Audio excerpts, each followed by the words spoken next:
Keri. Exactly. It's no, I promise it. I promise we're going to keep it general and talk about the things that you remember. I'm not going to, it's funny about, so we started this Facebook group with Northern Virginia basketball. And the way it happened was me and a buddy of mine, he wanted me to post like some of his high school basketball stuff because he was too shy to do it. So I posted generally on Facebook.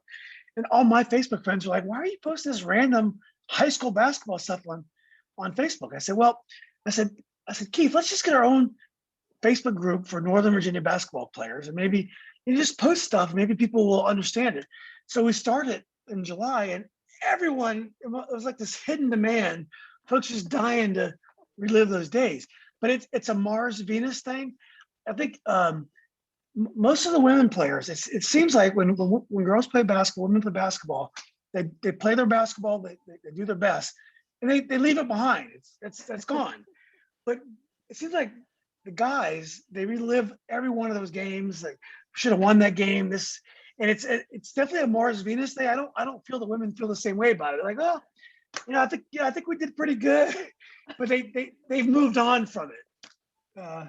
That's funny that you said that because I have, like I started thinking like, oh, I need to go back and like my dad had saved, like I know I have and could pull out like high school paper clippings because my dad saved everything and I've got it somewhere. Eventually it came to me.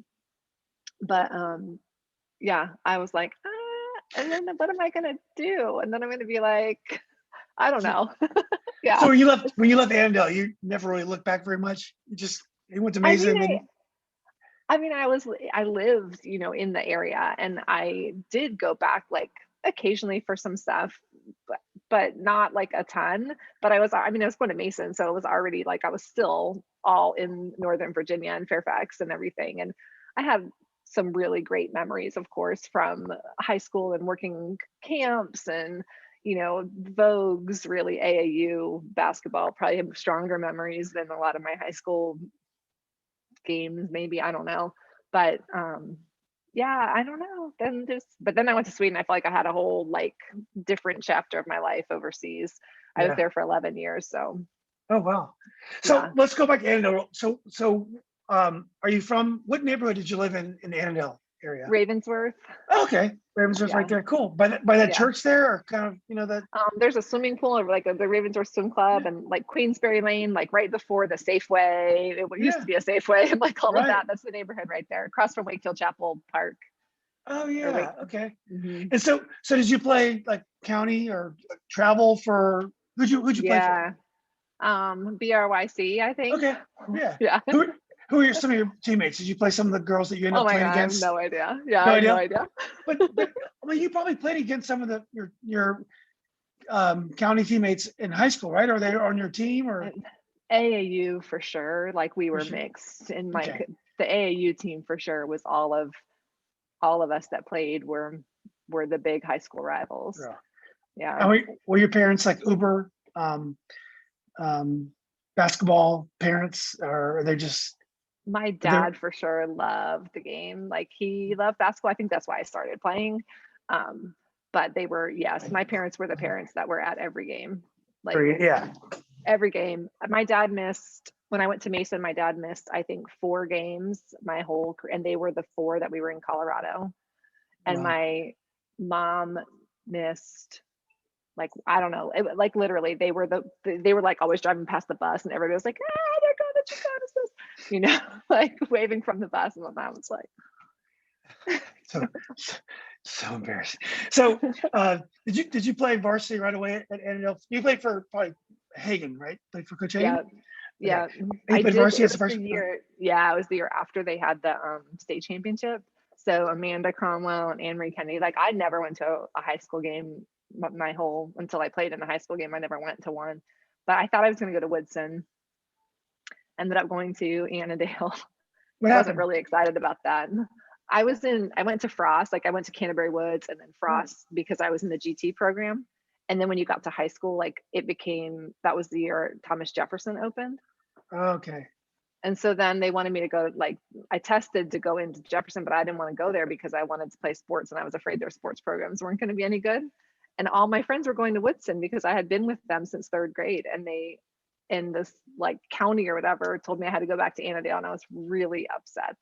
We tried so hard to get me into Woodson, and I I didn't get in, and Yeah. I ended up at Annandale with my brother. My brother was there. I had neighborhood friends at Annandale, but I was really upset. I was really upset to go to So you had a lot of Annandale. friends did you have basketball friends at Woodson too? Like I Right. don't, yeah, yeah, Yeah. but they kind of played everything. So some of the closer friends I had there were probably soccer and softball, maybe friends. But So your teams would have been better at Woodson than Annandale, or it didn't matter? I don't know. I played like summer league my 8th grade year with Woodson. Like that's how I thought I was going to Woodson. Like I was sure that the county was going to fold and let me go, because we tried to make all these appeals of like, come on, this isn't right. Like can't make her like, well, but my mom was willing to drive me over there, and I was just freaked out about the whole social situation. I didn't want to change in the middle of that with all my friends going on to Woodson. I was really, really nervous to be a new kid in 9th grade. Like, oh, Yeah. so And then, so my kids went through that as well, because they went to elementary school at a magnet school. We live in Arlington, and then they ended up going to a Yorktown feeder school, Williamsburg. So they didn't know anybody. So when they went to middle school, they had to start from scratch, and all their friends were at other middle schools. that is So not the time of your life you want to start from scratch. no, it's not. But at least you had basketball, because that helping you Yes, kind of for socialize, sure. and you became friends with the girls on your team. Yeah, Yeah. for sure. And Coach Hagen Hagan was. knew about me, but Uh, she thought I was going to Woodson or Thomas Jefferson. Like she didn't know that I was enrolled at Annandale. so she was So very like happy. It was a good surprise. I was walking down the hallway and she saw me like, I don't know, day 3 or something. And she recognized me and like swung me around. I do remember. She like swung me around the hallway, like, what's your name? I was like, Yeah. She's like, what are you doing here? yeah. 'Cause She's like, I I thought you didn't were going even. to Woodson. Oh I was God. like, yeah, no, that didn't work out. So you didn't like seek out the basketball coach right away. You were just trying to be a student and trying to do like the right I the was right trying to thing. figure out who I was going to eat lunch with. Yeah. That's a big deal. I know it is. Yeah. So but anyway, so your freshman year, did you start right away when you joined? Were you like a starter and you score a lot of points right away, or?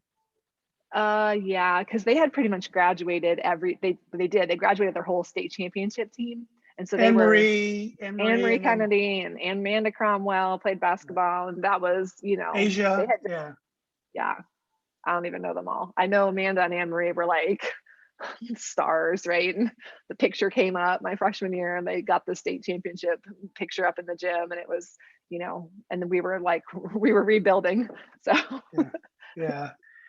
So so yeah, so you started off right away and you were leading scorer as a freshman? I don't know. I don't know if But I was leading scorer. I know I started as a point guard. I did stupid freshman things. We went to San Diego my freshman year. It was like your this team big did? trip. Yeah. That's amazing. Yeah. It was amazing. I don't know if they ever did that again, but we had a holiday tournament. We went to San Diego. I got out there, we played some crazy good team, and we were doing way better than expected.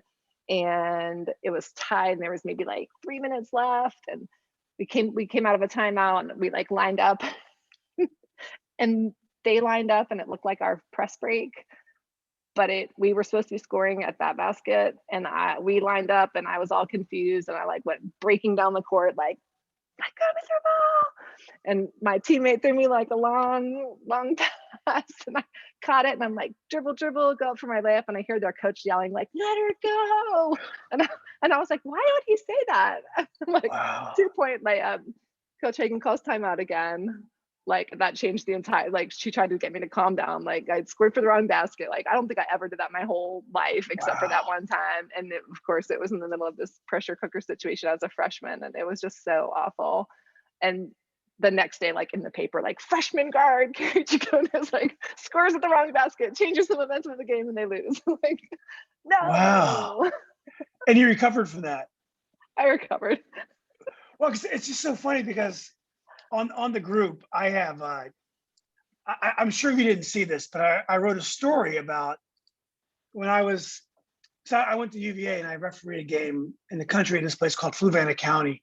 And I was a young ref, and I was probably 20 years old, and there's this very athletic girl. It was a JV game, and back then we did the JV and varsity. The referees would do both games, and it was like 25 seconds to go in this game. This girl gets the ball, and she rebounds off a foul shot, and then tries to lay it back in on the wrong basket.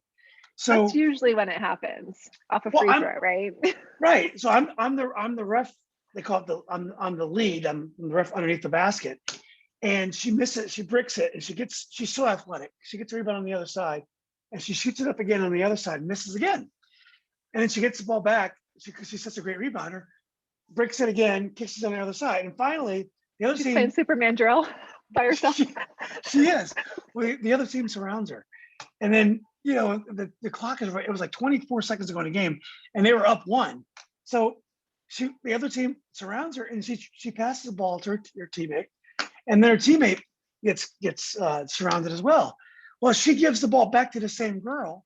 She lays in at the buzzer, and this time it goes in, and they lose at the buzzer. So I go into the locker room. The gym was just going crazy. It was an insane moment, and I think in the end of the day, we talked about this on the group. It probably should have been a 10-second violation because they never crossed half court, and a shot at the wrong goal does not restart the 10-second. So anyway, this girl never played basketball again. She ended up. I tried to keep up with her because I felt so bad about what happened. It was a very terrible moment. Turns out years later, I was reading the Charlottesville, the Daily Progress, which is the paper down there. She won the state championship in the long jump or the triple jump or something like that. So it ended well for her, but she never played basketball again. Oh man. So yeah, so I'm so glad that you didn't let it get to you. So the next game, did you score a lot the next game? Did you come back out fighting? Or? I have no idea. Yeah. I have no Wow. idea. I just remember that was a terrible experience my freshman year. Right. Yeah. And then your sophomore year. I mean, by that point was it clear that you're one of the best players in the area? Were you ultra driven to be a good player, or were you just like naturally good? What was your frame of mind? I think I'm athletic. Like I can play whatever, and it's typically I'm decent. But basketball just captured my heart, I think, from early on. And I don't know if it's because my dad, loved it so much. And I played with the boys until like fourth grade. And then I was like the last girl to switch out of the boy league and into the girl league. And I wanted to keep going just because the boys were better. I didn't want to play with, I didn't want everyone to be able to catch the ball. So I don't know. I think I did spend a lot of hours just outside. Like I've always loved to practice. So practice was never like, oh, I'm going to By practice. yourself. It was always like, yes, I'm going to practice. Oh yeah, I would stand in the backyard. My dad put an asphalt court in our backyard off our tree. So if you hit it just right and swished, it was probably hitting the root of the tree and going down the hill. So we learned to rebound like off of the root. But I would stand out there. I'd go to camp and find some drill, and I'd take it home with me, and I'd just keep doing it until I could do it really well. So I was fundamentally pretty strong. I'm not super quick for sure. Never have been, never will be. I'm not a great jumper. Never have been, never will be. But I have I do have that, like, I'm going to score and I'm going to score on you, like Right. attitude a little bit. And for sure, like worked hard on my fundamentals to make sure that I could bring that.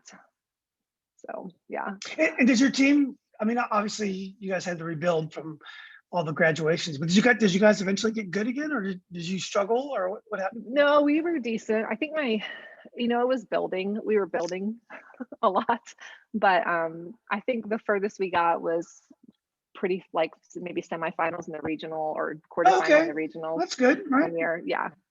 I mean, we were competing for the district champions several times with Fairfax and with Mara Cunningham, and there were some good players over at Fairfax. That was always one of our big rivals. And Dwight Trimmer was the coach at Fairfax, and he was my Vogue's coach for a couple of years. Oh, God, so, yeah. I wish I had his hair right now. He had a full. he had a full head of hair. I can't even pretend. Trimmer, because I'm a Robinson guy, so Okay. He eventually ended up in Robinson. I don't know if you knew that, but he won a couple state championships at Robinson. So um, anyway, it's a Trimmer, funny. Priester, and Deegan. They were like three Yeah, legends that, and I played for all of yeah. them in the Vogues. Okay, Yeah. yeah. So So by your senior year, were you a major prospect? Were Division I schools coming calling, or what? I had a stack of letters, but I don't know if any of them would have been offers. I did take a trip to Wake Forest, and I think the day after I signed with Mason, Wake Forest offered or called to offer, Mhm. which it was really the right thing. Like Wake Forest, when they talked to me, it was like we have this style that was like hardcore pressing, fast break, and they told me when I was sitting there like that I was maybe number 2 on their list or 3 on their list, Oh, which I that's appreciated that honesty. But I was like, okay, like I don't want to be 2 or 3 on the list. Like yeah, I knew me, and I knew that I wanted to come in and play right away. So um, Coach Hagan had asked me like, is there some place that you want to go, or that that's not talking to you that you want to talk to? And I was like, oh, George Mason has never even reached out to me. So really. Coach Lewis, he might have been on here telling you about me, but I always give him a hard time. I'm like, I had to recruit myself. Um, So you weren't, they didn't reach out. she, You had to call I, him. I think it was a little bit like in the backyard, probably not. Like he had Laura Teeter there, but I think he probably didn't recruit as strongly in the backyard, thinking that people wanted to go further away from home, I think, for college. I'm not sure. I'm not sure why he didn't recruit me, to be honest. Right. But as soon as Coach Hagan reached out to him and said like, hey, Keri expressed that, she hadn't, like, I didn't even have a letter from them, which was shocked me because I did have a box full of letters from at least like the Nice. initial contact, right? And so he came to a tournament that weekend and like offered me like the next day. So Wow. so I early signed with Mason. I was excited to stay close to home, and still be away from home, if that makes sense. Yeah, of course. So you lived So on campus. You yeah, didn't live at yeah, home. yeah. Okay. Yeah. No, So if I'd had to live at home, I wouldn't have. I really liked JMU also, like Paula Schuler. I keep seeing her on there. Like, I mean, I had in my head, like, that would have been a good distance to go away, was what I was yeah. thinking, like a couple hours away from home, but stay semi close. Um, but ended up being closer than what I had, thought I was going to do for Right. school. But living on campus is, then you're living on campus. And so did you right away? Did you start at Mason from the get go, and did it go I well right away? did. They also had Debbie Tannehill graduated the year before I came. So she became an assistant coach, was just super helpful because I think just bringing that perspective when she was coaching me was really, really good. She knew what Coach Lewis was looking for. She knew like I mean, straight off of her season, she knew exactly what I needed to work on, how I needed to think about running the offenses and stuff. And it was up for grab. Like the point guard was up for grabs because she was the senior graduating starting point guard. And so I knew going in there that I was going to at least have a chance to start. And that's what I wanted, at least the chance to make a play for the starting spot. And I did start my freshman year. So that was fun. And you scored. Did you score a lot of points, or did you just run the point kind of your first year? I think I averaged like 7 points a game my freshman year. I mean, Hmm. Yeah. okay, but Yeah. we had a couple of really good. We Yeah. had a really good play. You had Laura, and you probably had. Laura was really good. We had Nikki. Yeah. Oh, I lost her last name. Yeah. Nikki and Marcel, anyway, were like Yeah. cousins from New York, and they were Marcel Harrison. She was a great two guard, super quick and amazing. And Nikki Hilton is her last name. Yeah. I She remember lives down her. here, actually. I'm gonna try to connect with her soon.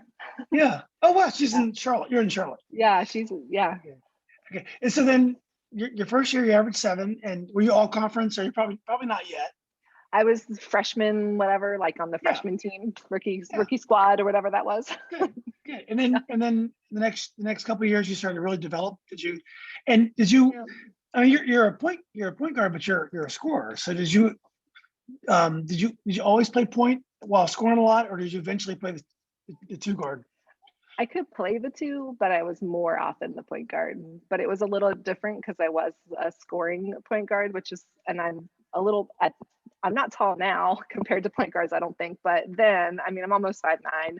Shoes on, I'm That's pretty 5'9", tall. That's pretty which tall. was, yeah, a pretty tall point guard. So I had an advantage, I think, there a lot of times too. But, fundamentally, I feel like I tried to work on, like, we had some plays where I could post up, if I had a little itty bitty on me, or I know I could shoot from outside. So I had some different things to go to. And Coach Lewis, he devised a lot of schemes where the ball would come back to me and through the offense and have a chance. Right. Yeah. So how many did you average in college? What was your best season? I think it went like 7, 14, 17, something like that. I don't know where I landed, but somewhere around Wow. there. So And were you yeah, all Colonial eventually? yeah. A first team? We had yeah, we had Tish Penachero. I don't know her. Yeah. She played for the Monarchs for a really long time. She's from Oh, Portugal, and she played for ODU. And she and another teammate, at least one more from Portugal, I think. I mean, they were just amazing. And Old Dominion was just such a powerhouse while I was playing oh at yeah. Mason. They were awesome in the old day. I forgot about Yeah, so them. she was the player of the year, I think. I think every year. Every year, yeah. But you're right there on the first team. By the end, yeah. And you knew when you got there, even though you're 7 points a game at first and you're finding your way, but you knew right away that you could do well. You knew that it was a matter of time before you'd be able to get it. Yeah. Yeah, I mean, I think I always play, like, I'm pretty confident in myself and what I can accomplish. So I don't think that was ever like, not necessarily my goal set out to like get these awards, but as I like approached, the scoring record and some of the other records, I'm like, I'm gonna get that. Like, Yeah. Wow. And you were probably all-time leading scorer at Mason when you graduated. Are you? I I just lost it last Yeah. year. Oh wow. So I Yeah, had it but for a long time. yeah, but you got into the Hall of Fame before you lost it. Which is so. Did you guys make any tournament runs into the NCAA tournament? Like anything special or? We didn't. The year that we lost in the finals, I think, to Old Dominion one year, we were really hoping for an at-large bid. Um, and we didn't get it. I think the conference itself didn't have Enough the points or pull. whatever. Yeah. Yeah. So Yeah. we would have had to have beat them in the tournament to get a bid, and we didn't. So that was the closest we got, was that year. Right. Yeah. Yeah. But did you have any regrets about your college, or did you have a really good college experience? I had a really good college experience. I don't feel like there's any point in regretting. I think if I could go back and tell myself a few things, I would probably tell myself a few things about, I don't know, working hard and using my platform. But And you're a hard worker naturally. That's it seems like that'd be your personality. I can't imagine that you really didn't work hard. Just by talking to you these last 20 minutes or so, I can tell you're a hard worker. I think, you can always do better. I think Yeah. I think Well, there yeah. distractions, or I don't know. I think sometimes if I think back, like, what could I have done if I really ate well, if I Yeah. really like was a leader in terms of like raising other people around me up. I think Mm, if I had thought more about making the other players on the court better. I mean, as a point guard, like, you hope you're distributing the ball and like, getting it where it needs to be, and all of that. But I don't think I I don't know. With maturity, I feel like I could have done that better for yeah. sure. I mean, you could have practiced 12 hours a day by yourself in the Yeah, summertime in the heat, and you could have been better. So, yeah, I for mean, sure. yeah. So, Keri, get with it. Uh, did you have any like idols, basketball idols that you tried to play like? Did you emulate, or did you just have your own game? Like me, I I, No, I I'm love John. sure. I love John Lucas when I was a kid, and he's Yeah. not a name. He's not a name you hear about very much, but he played for the Bullets. He played for the University of Maryland when I was young, and he was never a great NBA player, though a good one. But I learned so much from him. Did you have anybody like that you try to play with, Yeah. or not really? I'm trying to think. I mean, yeah, if I watched basketball, it was I really part of the reason probably why I ended up in North Carolina was I just love North Carolina basketball. Oh, So I know, like, living down here, you cannot love Chapel Hill and Duke, but I grew up loving them both. You And like so you like UNC and Duke? I know. Okay, that's very weird. I know, nobody does that. But they were both such amazing programs when I grew up. So I feel like the Duke, like the Leitner team, Bobby Hurley, like I I Well, loved watching them play. there's Grant Hill also. So we gotta Grant love Grant. Hill, Yeah, we gotta love I him. Yeah. of course love Grant Hill because Yeah. he's from Virginia. Yeah. So yes, 100%. And it's sad, but I don't think I don't have like a lady's name that I'm like, that was who I looked at. Um, but of course, like Debbie was a big role model for me just in what she brought, I think, from a coaching perspective. And I had seen a little bit of her play once I realized I was going to Mason. I went to some games, and I really thought she was a floor general in a way that I wanted to emulate. Um, yeah. So Okay. So I guess you graduated from Mason like 95, 96? 96. 96. So Mhm. what happened? What'd you do next? What was your next move? So I thought I was going to be a stay-at-home mom because my mom was a stay-at-home mom. I thought I was going to just head into my career and see what happened from there. I graduated with an accounting degree, and so I was set up to go work for Arthur Anderson. I had a job in the fall, and Coach Lewis had asked me a couple times, "Are you interested in trying to play?" And I was like, "No, it's fine. Like I'm just going to do this, And I got out of school about 1 month, and I was like, "You're never going to have a chance to do this again if you don't go now. If you don't try, you're going to regret that." So I called him back and I was like, maybe I should try to play. And I talked to Anderson and they were like, "Oh yeah, no problem." Because they were so big. They had start classes coming every fall, like that had Yeah. graduated. So they said, "Oh yeah, we can just put it on hold and you can start next fall." And I was like, "Well, now I have to. Right. Like, if I still have a job coming out of this, now I have to go try." So I had a Swedish teammate at Mason. So I didn't have an agent or anything. I just talked to Coach Lewis, and he called the connections that got her to George Mason. He got in touch with them in Sweden, and that's how I ended up taking a spot on the Swedish team. Well, that So fall. So that fall you went over to. yeah, yeah. Is it like the boys where the men over there where each team could have like two Americans or two Mhm. non-Swede? That was the Yeah, same thing. it was, but they didn't have the budget for two, so they were looking for one American and they were looking for a guard. This particular team that was in Linköping, which was about 2 hours south of Stockholm, and I talked to him on the phone a couple times. I was like, I have literally never been anywhere by myself. Like I went to George Mason. I'm 15 minutes from home, but I'm gonna go to Sweden. Okay, Right. I was pretty terrified, but did, and I ended up actually my husband of almost 22 years Oh picked me up from wow. the airport. And What? How did, how could he been your husband if you didn't even so yeah, yeah, my future husband. right. I stepped off the plane. He was the assistant coach of the first team that I played for. Got it. So he Got it. picked Got it. me Got up from the airport, and it has been like a joke for 25 years that he recruited me over there. So he was really So looking for a wife. so when you landed and he met you at the airport, you guys dated from the very first moment you met? No, but pretty quick. Right. Pretty quick. That's awesome. We I came off the airport and I'm like, had all my gear, but I had never seen them. I literally had never seen a picture of them. And I saw these two guys that were like all in this Nike gear and they were really young. And I took my card and I was like, that cannot be them. And I like stood over in the corner and I was like, okay, I guess they're just gonna come and find me.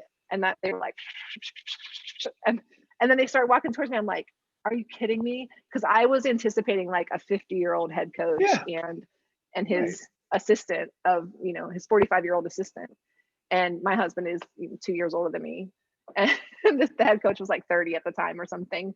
So they walked over, and when his voice like came out of that, like his body, I was like, what is happening? You can't be the head coach. Like I was expecting so much more. um Like Jim Lewis. so yeah, yeah, I was expecting a lot of years of experience. um Yeah. but yeah, So so he six played months basketball. He played basketball in Sweden. He played, but he played soccer probably at a higher level, but he loved basketball. And over there, like especially back then, like he was coaching a team when he was 13. He was coaching the 8-year Wow. olds. So he's been coaching forever, ever, ever. Yeah. Um, and he Yeah. just has such a passion for basketball. So I know that sorry, I know that like when he when when we started when he was coaching me, it was really awkward in the beginning because he didn't like to speak English and he was really nervous about it. so so the head coach, who was actually not quite as good as my husband in English, would speak more, and my husband was really quiet and shy. So anyway, it was just kind of funny. I was supposed to be there for 6 months. And then, we were together by the end of the season, which taboo and all of that, probably not quite as much over there as it was over here, but felt a little bit awkward, admitting Mm. that we were dating. And then, we decided to try to make it work. So a little bit back and forth in the beginning, and we moved to Stockholm, and I started playing for a club in Stockholm instead, as more of like a semi-pro, because I didn't have a contract in Stockholm. Um, we just went and said, hey, she's going to be here, like, are you interested? And so tried out a couple clubs and ended up landing at a really great spot. um, and yeah, and so played for another couple of years, and Coach Lewis knew I was still playing, and Mystic started, and he called me up and asked if I wanted to come. He thought I should come to the tryout for the Mystics. So the Mystics was an open tryout because it was the Wow. expansion team that year. It was the first year. And so open tryout, like 3,000 people, I think, showed up because there was a whole bunch Really? of people that were, yeah, it was crazy. I think there were people that were there that were like, I want to be a part of this historic moment. Oh, got I it. don't know. I Yeah. might be exaggerating. I don't know if it was 3,000. It was a lot of people. And they said, like, I think we were at Georgetown University, maybe. I don't even remember where it was at. It's But it like was like, okay, American Idol trial. It sounds like American Idol trials. it was crazy. And the coaches all around their clipboards. I felt like, you're back at AAU tryouts. And it was like, we're gonna look for 3 hours, and we ran the drills, and you stood in line for like a million years before you got to run your one drill. And then they cut the group in half, and it was like 50, whatever, half of that group, and then another hour of drills, and then they cut that in half, and then they cut that in half, and it just kept going. And Wow. obviously, because he knew me, I made it through. Otherwise, I never would have stood out. Well, it's Sure, hard. in It's that hard group. with that many people. Yeah. Yeah. Well, just to get back to Sweden just for a second. How are the Swedish players, the girls? Are they good or? So yes, um, what I love about the the the way that it works, I think, in Sweden, is that if you're good enough to play at the top level, you play at the top level. And if you're not, there's a level where you can fit.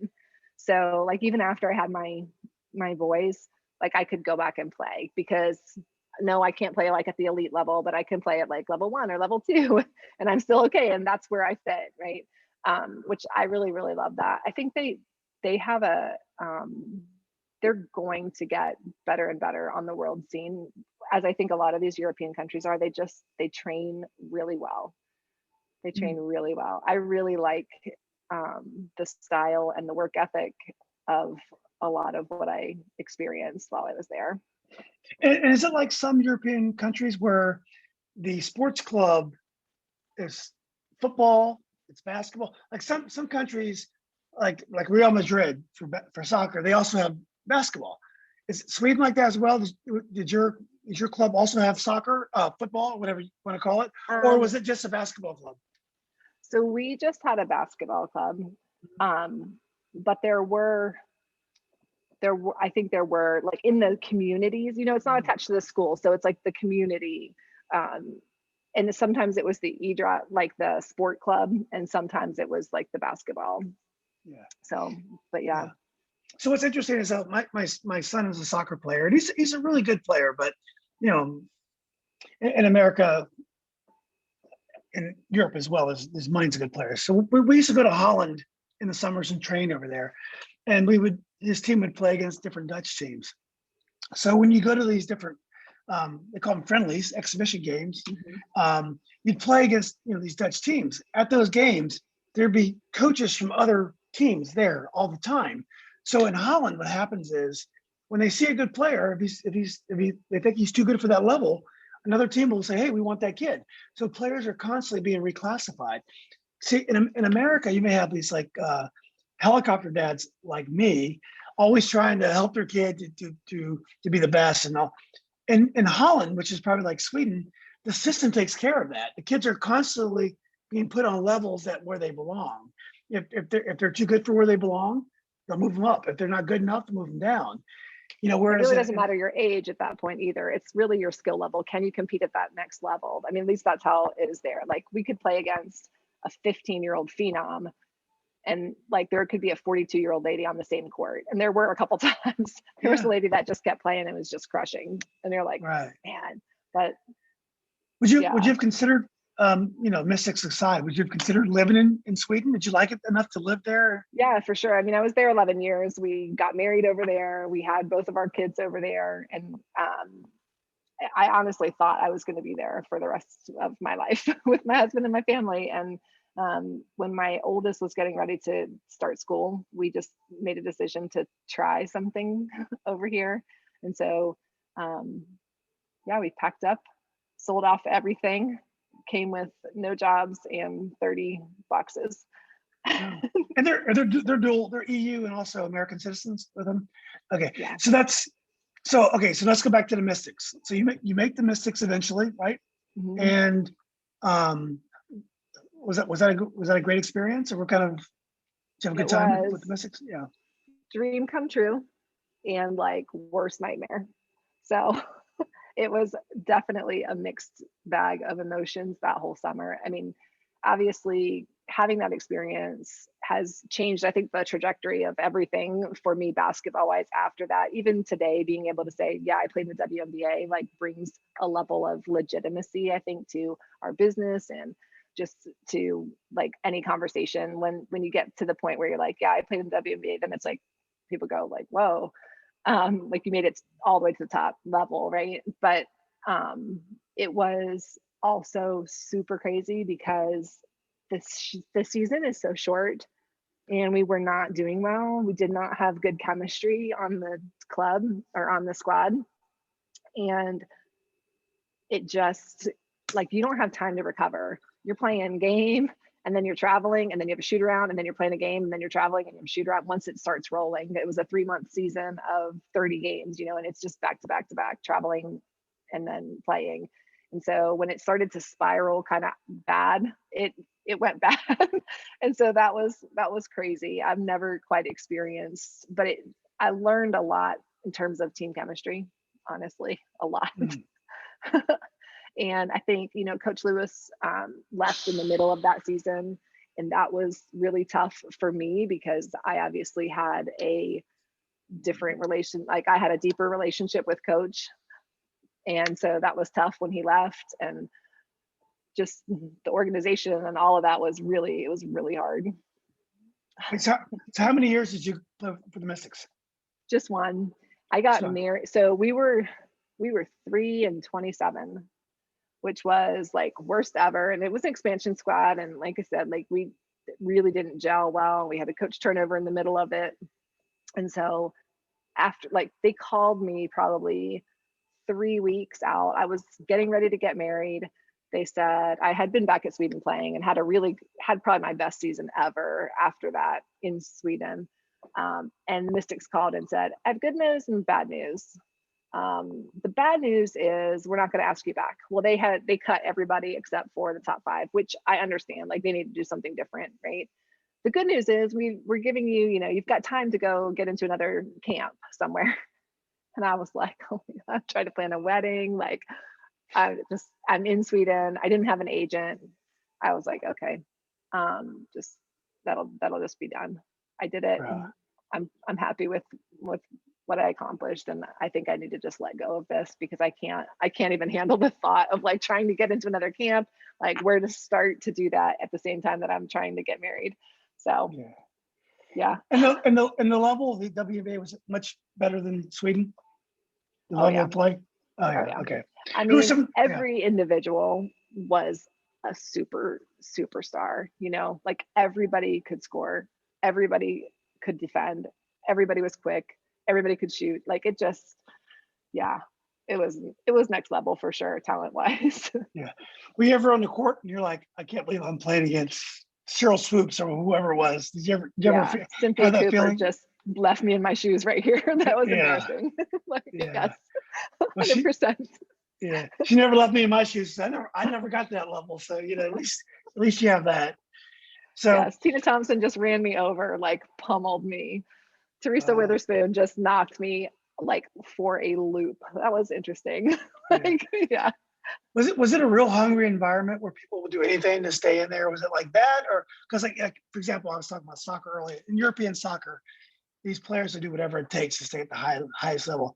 Did you find the WNBA had that kind of level of competitiveness?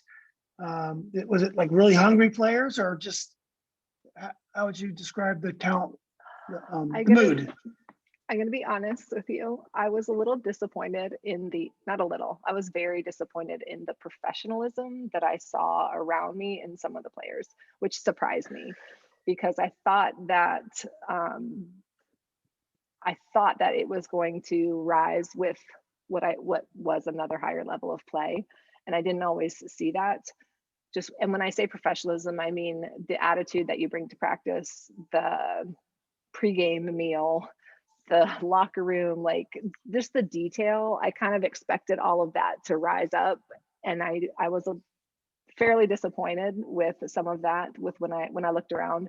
Um, because I had seen really good examples of some of that in Sweden. And I just expected this to be like, okay. Yeah, And I feel like there was a lot of just amazing talent that but people could rely on, I think, yeah, you know. yeah. So So so what happened next? What'd you do after the WNBA? Did you, back to Sweden mhm. and played a couple more seasons, got married, and started having kids. So two Okay. boys. And And you quit. then Did you quit after you had your first child? Did you quit playing basketball? I coached instead Uh-huh. during while I was pregnant with the first one, and then I came back and played at a lower level. So I stepped down, which was great that it was available to do that over there. Then we had our second, and then I did not. I think I played a lot lower, like a couple more steps below after that. Just Tuesday night practice, and then we'll play a game. Um, and that was great. And then when we moved, that was really when I kind of hung up the shoes from a playing perspective, When you which came was back to tough. when hmm you came back to okay. Mhm. So I was 30, 30, 30 something. But yeah, that was really when I stopped playing. And my husband and I own this academy, and it's a nonprofit here in Huntersville, and we just that it's his passion too. And so he worked with basketball all the way the whole time we were in Sweden. He ran and managed a club and teams and all the things. And so it's very natural for him to roll into that here. And so he's been building that down here, and it has definitely provided an outlet for us to be able to continue to stay connected to the game that we love and give back and mentor some youth. And it's been really awesome. Well, let's back up. I mean, how did it start? What's it called? Just let's talk about Yeah, you and your husband, your nonprofit. Yeah. yeah, so it's called Dream Big Basketball Academy.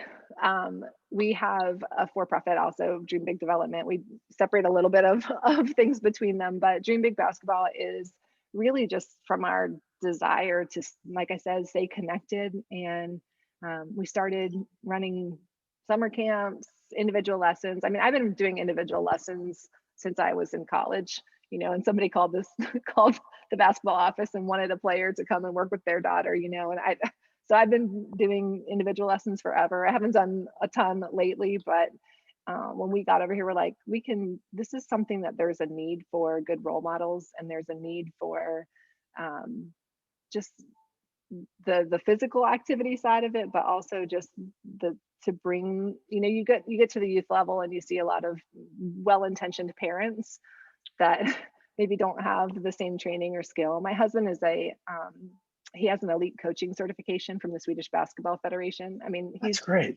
to get that, you have to do 1,000 hours of study. You have, mock like project work. You go and you watch, international tournaments, and you do reporting on it. Like, it is seriously intense. And he's been through all of that. He runs an amazing practice. He runs an amazing training session. And so you don't want any of that to go to waste, I don't feel like. So I know I think we have something to offer to the community, we've been able to do that through Dream Big. So it's been really cool. So did that start in Sweden, or this whole No, that idea started here. happen? So I started here. Yeah. so when you came here, you guys moved to North Carolina right away, or did you move when you first came back? Okay. Yeah, 2007 we moved here, and I think um, we started probably 2000. I don't even know what year, but pretty soon. And it was like, oh, we had an exchange student that stayed with us, and she played basketball. And that's how she, we knew, and we brought her over, and then, kind of got plugged into her high school, gave a lesson there, and it was like, we need to just set this up as a business and get going. And so, yeah, we just been rolling. So you said you came back here, you didn't have jobs, you didn't know what you're going to do, and you just kind of created this business, a profit and nonprofit, and that's what you've been doing. That's what you've been doing ever since. So my husband works with it full time. I work, I'm a finance professional, so I have been working with my accounting degree since I got out of school. So for me, it's always been like the side hustle, I guess. Sure. So in the beginning, it was more he and I together, and he had another job, and it was kind of, 50-50 in the beginning. And then just as it's grown, he was able to go full time here. And now we have a couple of employees and a lot of part-time coaches that help as well, we've found some really great individuals here that are talented and passionate, and it's been fun. So yeah, I pretty much am just like a little figure in the gym to stick my head in once in a while now, because I'm really tied up at work myself. But I love that we have this, and I'm just really excited about it. So are your kids going to be basketball players as well, or? So our oldest is hardcore, loves the game. He went to Piedmont College to play this last fall. It didn't work out, didn't quite meet his expectations the way that he was hoping for. So we'll see where he lands with it. But he played forever. My husband coached him up until probably 8th grade, when he stepped aside to let someone else try to be a voice into his game, which was good and fun. And it's always been fun to see, your kids that are passionate about the same thing that you are. Our youngest they are just two totally different individuals. So our youngest is not interested in basketball, and that's totally great. Yeah. So, I think 2 years ago, I get confused because of COVID. George Mason put you in, retired your number. I'm not sure if that was Hall of Fame or retired your number. That must have been great. It must have been a great experience. It was really nice to be asked up there. It was it was not retired. It's for the International Women's Day that they were doing, like a Legends type thing, where they brought me back. And it was so cool just to get back into the gym there and to meet all the current players, to talk with the coach. I think she seems, really great. And I think she's done a lot of good things for the community and stuff as well, like giving back. It seems to be really close to her heart, and I love that about the program today. So it was a really great day. It was fun. They took me around, treated me lovely. It was really nice. Right. So do you have any more goals in basketball, or I guess it depends on what your son does, but are your personal goals in basketball, they all been kind of satisfied and you're going to move on to other challenges, or? I think for sure my goals center around Dream Big and what we can do to help up and coming players. I think the environment has changed a lot since I played in AAU and since I, travel squad or whatever, and coaching and training. But I think we have a lot, both my husband and I, still to give in this arena. And I'm really excited to continue this journey with him, I think, for Dream Big, and see what we can do for some other players. We're starting to see a few, that are moving on and playing at the college level. It's like now that we were coaching, and now we're seeing what they're like, the fruition of their game. So that has been really, really fulfilling, I think, to see. So maybe one day you do Dream Big full time, if it continues to develop. No, maybe we'll not. see. We'll see. I don't know if I can work alongside my husband and then go home with my husband, and then I'm not sure that will be a healthy marriage for us. Day in and day out, 100%. I'm really happy with where I'm at. From a professional perspective. So I feel like he's probably going to do this thing, and I'm going to continue to stay connected and Yeah. be his rock at home, I think. So it's interesting because I had a coaches panel Zoom. I'm not sure if you caught it, but one thing the coaches all talked about was the effect of private coaches. So you know, a lot of their players, a lot of the teams, they have coaching going on in the background, which didn't exist when me and you played.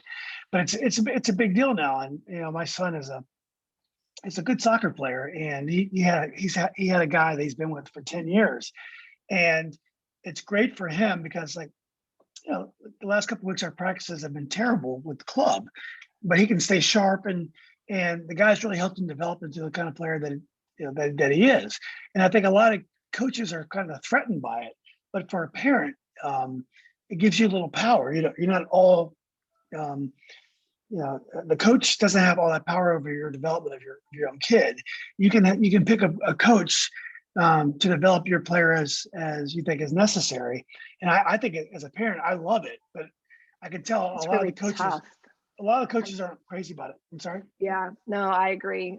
I think it's really tough as when you have a player that goes to, especially the way that the travel squads work today, a lot of them, they're traveling pretty far. They don't practice together as a squad very often. So when they do get together, it is, they're working on inbounds plays and all the things. And it's like, dude, you still need skills and technical training. Like, you still need to figure out your footwork. You still need to be able to come into the situation properly when you're arriving with your feet. Like your shooting technique, like, you're not getting better standing here listening to the coach explain this play and like walk through what your first look is, what your second look is. Like, if you're going to get up 500 shots or whatever you need to get up, like, you're not going to do it in your team training. So I think we have really tried to position to the parents around here as well, the same what you're saying, like, it is a compliment to what they're doing and not a threat,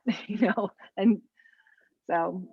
Yeah. If again, my love is basketball because my kids didn't love it. I've been really focused on soccer lately. But if you watch the pro soccer teams train, even though they're pros, they work on every single technical part of the training, every practice. Before the game, they're there an hour and a half early, working on heading, working on, all the little things. And I feel sometimes with team training, as you're saying, they're doing inbounds pass, and soccer might be corner kicks or things that are, it's not really improving your child. And as a parent, I love the power to make my son, improve him. And I am not dependent upon his coach to make him better. We've taken that power away from the coach. So I hear this all the time, but it doesn't, I don't care because I love to have the power to over my own kids' development. I think it's super critical to have that, to use them as complementing of one another, because you have to have that individual skill in order for the team to achieve what it can achieve. You still need the players to have the technical training, and you need to have those fundamentals, and they don't have time in the team practices to get to them. And so having having an expert, somebody that knows the game, to be able to help them come along in that area is really cool. And then you see the fruition of it in the team play. And I think that's really fun. It's really exciting to watch. Yeah, it's great. Well, Keri, you're such a humble person, and you're incredibly accomplished basketball player. And I think you're refreshing because you're very humble and very, you're almost, I don't want to say embarrassed, but you take your accomplishments in stride, but you've done so much.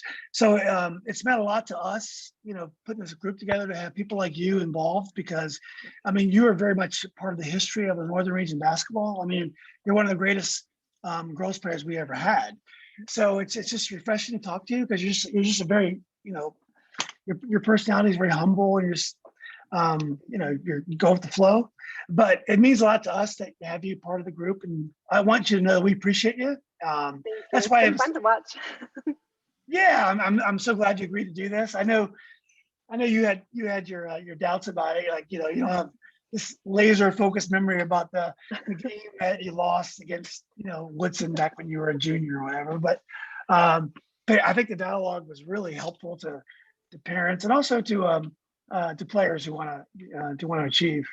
So It's been a yeah. pleasure. It's so nice to meet you. I appreciate the opportunity to talk to you today, and also what you guys are doing. It's been like I said, really cool to watch.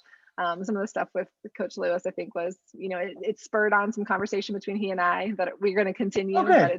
it's been really good. Yeah. Yeah, the Coach Lewis thing was so crazy because I don't know if you caught this, but his sister was married to a guy that my father went to college with. He was fraternity brothers with, and then he was my father's commanding officer in Vietnam, and then lifelong friends. And then he gave the eulogy at my father's funeral, and I refereed Coach Lewis's game, and I also played against his teams. I just had no idea that was the same. He was related to the same family. It was just so weird. That's so cool. Yeah. Really So, cool. yeah. But anyway, so Good well, guy. Keri, well, hopefully we'll keep in touch, and Yeah. we look forward to a continued contribution, and maybe we can get together and talk more often on Zoom and post it, because I think you have a lot to offer young players. Thank you. I appreciate it. It was nice meeting Yeah. you. Yeah, Take you care. too. Have a good one. You too. Have a good day. Thanks again, Keri. Bye.